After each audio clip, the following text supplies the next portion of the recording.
কে রে সোরা, আজকে না তোর রেজাল্ট দেওয়ার কথা, তোর রেজাল্ট কার্ড কুটি। আসলে আব্বা হচ্ছে কি, আমার রেজাল্ট কার্ডটা না বন্ধু নিয়ে গেছে।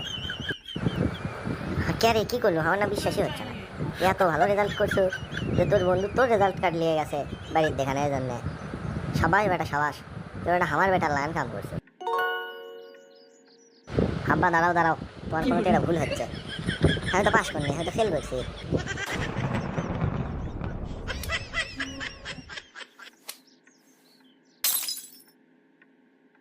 এই সোরা, তুই ফেল করছো তাকে আবার গর্ব করে করছো? তো তোর বন্ধু তোর রেজাল্ট কার্ড কি জন্য নিয়ে গেছে? আরে আব্বা, আমরা দুই বন্ধু হচ্ছি ক্লাসের মোস্ট ফেল করা ছাত্র, তুই আবার পাস করছে। ওর বাপ মা যাতে একেবারে খুশি স্টক না করে সেই জন্যই আমার রেজাল্ট কার্ড নিয়ে গেছে, বুঝো নি? দেখলো যে এবার পাস করলে তোকে একটা সাইকেল কিনে দেবো। তো তুই পড়াশোনা বাদ দিয়ে কি করছো? আব্বা, আমি সাইকেল চালানো শিখছি।